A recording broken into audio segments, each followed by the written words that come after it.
এই হচ্ছে Redmi 9 সিরিজের brand new smartphone Redmi Note 9 Pro 5G। শুধুমাত্র নামের শেষে 5G যুক্ত হওয়াতে ফোনটিতে এসেছে বিশাল পরিবর্তন। ইতিমধ্যে অনেকেই হয়তোবা এর ফুল রিভিউ দেখে ফেলেছেন, বাট আমার এটি হচ্ছে একটি ইনডেপথ রিভিউ। আর মূল ভিডিওতে যাওয়ার আগে রিকোয়েস্ট করবো চ্যানেলটিকে সাবস্ক্রাইব করে ভিডিওটি কন্টিনিউ করবেন। Let's get start.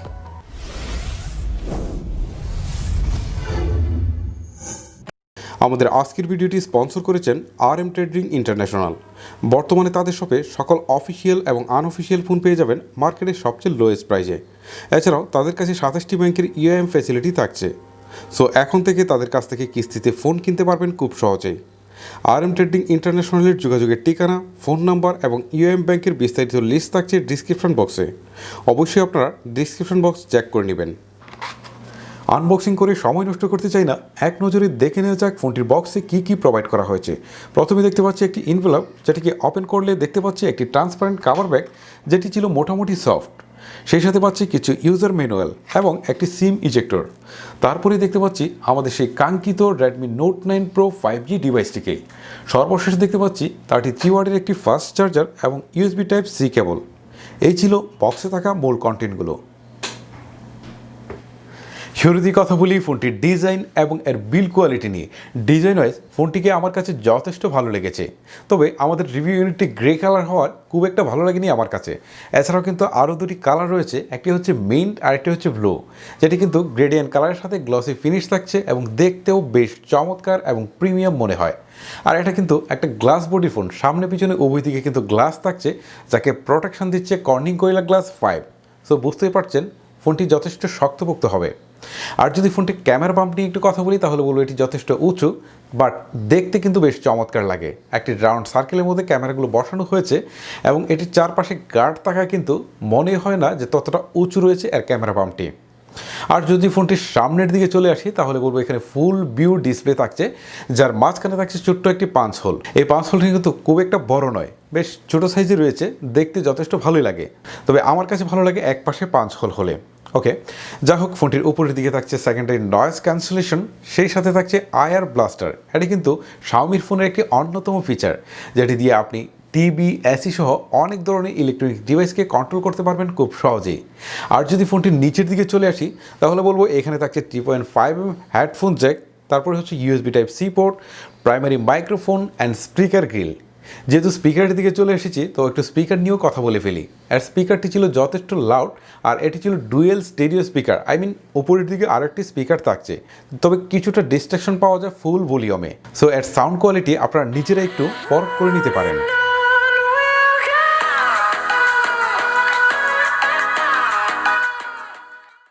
ফোনটির বাম পাশে থাকছে পাওয়ার বাটন, যেটি ফিঙ্গারপ্রিন্ট স্ক্যানার হিসাবে কাজ করবে। এটি ছিল যথেষ্ট ফাস্ট, বাট আনলক করতে অনেকের কাছে মনে হবে যে কিছুটা সময় নিচ্ছে। এটা আসলে ট্রানজ্যাকশনের একটা প্রবলেম, এটা তেমন কোনো প্রবলেম নয়। তার উপরেই থাকছে ভলিউম রকার।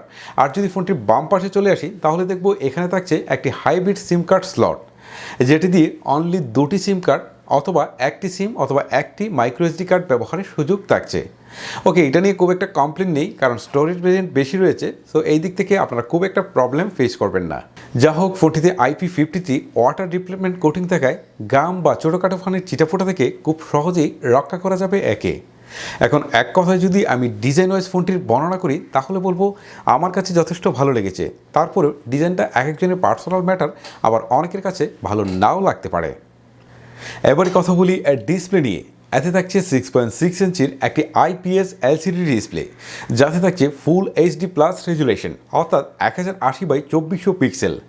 একই সাথে ডিসপ্লেতে থাকছে 395 PPI ডেন্সিটি, যার ফলে ডিসপ্লের কন্টেন্টগুলো ছিল বেশ শার্প। আর এতে প্রোটেকশন হিসাবে থাকছে কর্নিং গরিলা গ্লাস 5। একই সাথে ডিসপ্লেতে থাকছে 120Hz রিফ্রেশ রেট এবং 240Hz টাচ স্যাম্পলিং রেট, যার ফলে স্ক্রলিং বা ট্রানজ্যাকশনে একটা বাটার স্মুথ এক্সপিরিয়েন্স পেয়েছি এ থেকে। সো ডিসপ্লে নিয়ে আশা করি সবাই সন্তুষ্ট থাকবেন। বাট একটা জিনিসের প্রবলেম ফেস করেছি, সেটা হচ্ছে এর সানরাইজ ভিজিবিলিটি নিয়ে। 450 নিট ব্রাইটনেস থাকায় ফুল সানরাইজে ফোন অপারেট করতে কিছুটা প্রবলেম ফেস করেছি, যদিও এটা কোনো মেজর ইস্যু ছিল না। আদারওয়াইজ ডিসপ্লে সেকশনে আমি বলবো যে ভালোই করেছে রেডমি। এছাড়াও ডিসপ্লেতে কালার শিফটি বা নেগেটিভিটির মতো তেমন কোনো ইস্যু আমার চোখে পড়েনি। ওভারঅল আমি যদি ডিসপ্লে নিয়ে কথা বলি তাহলে বলবো এই বাজেট রেঞ্জে যথেষ্ট ভালো ডিসপ্লে প্রোভাইড করছে রেডমি। এবারে কথা বলি এর পারফরমেন্স নিয়ে। অ্যান্ড্রয়েড 10 বেস MI12 রান করছে ফোনটি। MI12 নিয়ে আমার আগের ফোনগুলোতে বেশ তিক্ত অভিজ্ঞতা থাকলেও এটি এই ফোনের সাথে ছিল যথেষ্ট অপটিমাইজ। বাট যে জিনিসটা প্রবলেম ফেস করেছি সেটা হচ্ছে এটি চাইনিজ ভেরিয়েন্টের রম হওয়ায় বিকেট, রকেট এবং গুগল ম্যাপ সহ আরও অনেক অ্যাপস এতে রান করতে পারছিলাম না, একটা প্রবলেম ক্রিয়েট হচ্ছিল। চিপসেট হিসেবে ফোনটিতে থাকছে কোয়ালকম স্ন্যাপড্রাগন 755G, যেটি 8nm আর্কিটেকচারের বিল্ড করা একটি অক্টাকোর সিপিইউ, যার ম্যাক্সিমাম ক্লক স্পিড 2.2 GHz। আর জিপিইউ হিসেবে এতে থাকছে Adreno 619।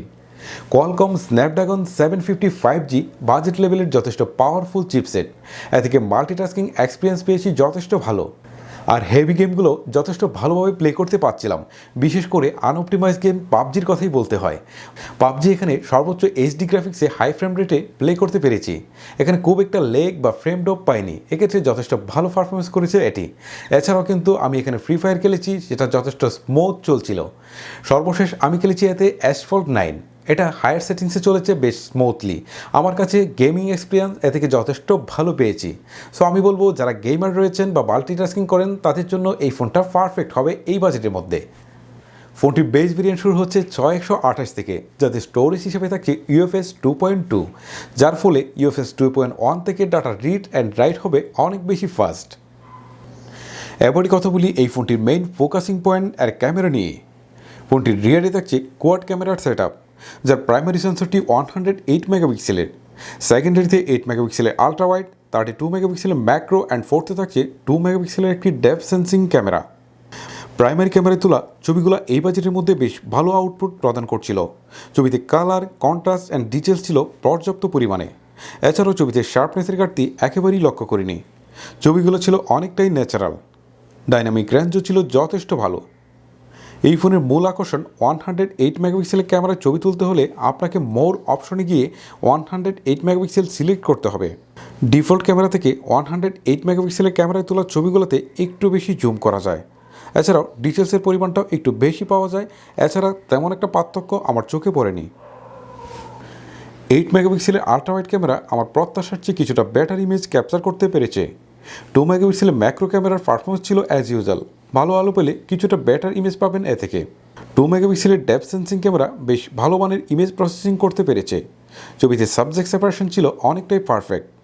তবে লো লাইট ফটোগ্রাফিতে খুব একটা ভালো ছিল না এর পারফরমেন্স। ছবিতে শার্পনেস এবং ডিটেলসের ঘাটতি স্বাভাবিকভাবেই চোখে পড়ছিল। অনেক সময় নয়েজ এবং গ্রিনেরও দেখা পেয়েছি। ডেডিকেটেড নাইট মোড আছে, যেটি অন করে খুব একটা ভালো রেজাল্ট পায়নি। ভিডিওতে সর্বোচ্চ 4K রেজলিউশন সাপোর্ট করে থাকে। প্রপার লাইট কন্ডিশনে বেশ ভালো ভিডিও কোয়ালিটি পাওয়া যায়, তবে ইউএস কাজ করে শুধুমাত্র 1080p-তে।